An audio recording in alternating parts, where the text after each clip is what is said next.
बिस्मिल्लाहिर्रहमानिर्रहीम। डॉक्टर कैसर सज्जाद।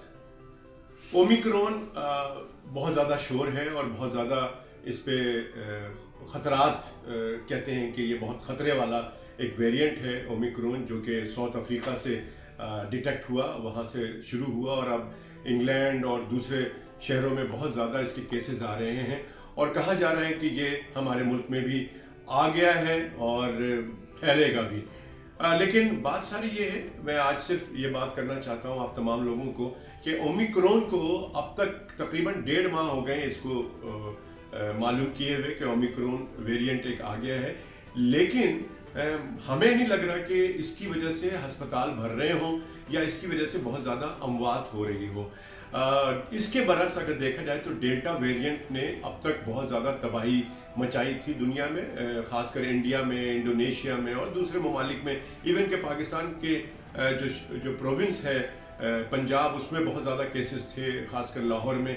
तो अभी इस वक्त लगता यही है क्लिनिकली तौर पे, और जो कि बताया भी जा रहा है कि माइल्ड सा सिम्टम है ओमिक्रॉन का और कोई शिद्दत नहीं है, और जो वैक्सीन हमें लगा हुआ है शायद ये भी कवर कर रहा है। लेकिन हम इसके कहने के साथ साथ हम ये नहीं कह सकते कि आगे क्या होगा। नया वेरिएंट है, नया वायरस है, आगे कुछ भी हो सकता है। ये बहुत सीवियर किस्म का रिएक्शन कर सकता है और बहुत सारी प्रॉब्लम्स क्रिएट कर सकते हैं। लेकिन इन तमाम बातों के बावजूद मैं ये कहना चाहता हूँ कि पाकिस्तान में 5वीं लहर का ख़तरा मौजूद है, चाहे वो डेल्टा वेरिएंट हो चाहे ओमिक्रॉन हो। हमें करना ये चाहिए, मैं इसलिए ये बात कर रहा हूँ कि इस वक्त जो पाकिस्तान के अंदर जिस तरह से तमाम चीज़ें खुली हुई हैं, नॉर्मल चीज़ें चल रही हैं, जहाँ भी आप जाएं लोग हाथ मिला रहे हैं, गले मिल रहे हैं, लगता ऐसा है जैसे पाकिस्तान से कोरोना का खात्मा हो गया है। ये बात दुरुस्त है कि केसेस बहुत कम रजिस्टर्ड हो रहे हैं, अनरजिस्टर्ड केसेस भी इसी तरह के होंगे तादाद में, लेकिन अमवात बहुत कम है। 24 घंटे में कभी 6 कभी 7, बीच में एक दफ़ा 14 अमवात हुई थी और केसेस भी कोई 400-500, लेकिन अभी 200, 300, 400 के करीब है। लेकिन जब तक ये ज़ीरो पे नहीं आ जाए पाकिस्तान से कोरोना का खात्मा नहीं हुआ है। हमें अगर चाहिए कि हम इसी तरह से कारोबार चलता रहे, इसी तरह से तालीमी इदारे चलते रहें, खुले रहे सब चीज़ें, रेस्टोरेंट, बाज़ार, सब चीज़ें रूटीन में रहे, तो करना ये है, 2 काम करने हैं।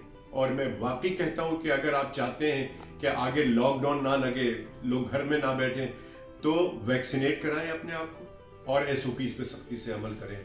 सबसे दरख्वास्त ये है, चाहे किसी की छोटी दुकान हो, बड़ी दुकान हो, बड़ा रेस्टोरेंट, छोटा रेस्टोरेंट, मास्क के बगैर ना किसी को इजाज़त दें, ना कोई मास्क के बगैर बाहर निकले, इसी तरह से गले ना मिलें, हाथ ना मिलाएं।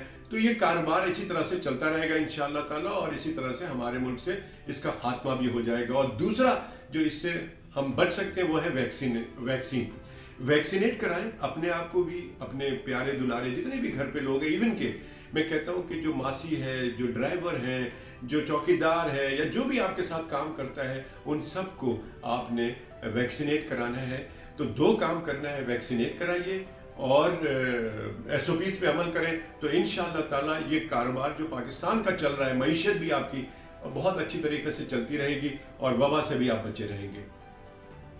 इलाज से बेहतर है एहतियात। हमारा नारा भी यही है कि एहतियात इलाज से बेहतर है।